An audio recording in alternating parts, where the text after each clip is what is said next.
ate. Kumusta ka na? Okay na. Karaos na. Nakaraos na Ayan, ang bilis-bilis mo talaga. Hindi ako nahihilo. Hindi ka nahihilo? Hindi. Wala kang nararamdaman? Wala. Masakit ang batok, ulo?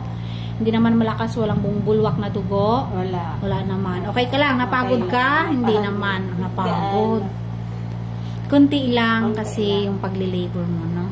Yan, salamat kasi ang bilis-bilis mo rin ng anak. Nakinig ka rin kung ano yung mga advice namin, paano yung tamang pag-ire, ganyan. Kahit medyo paiyak-iyak ka na sa sakit, todo pa rin yung ire mo, no?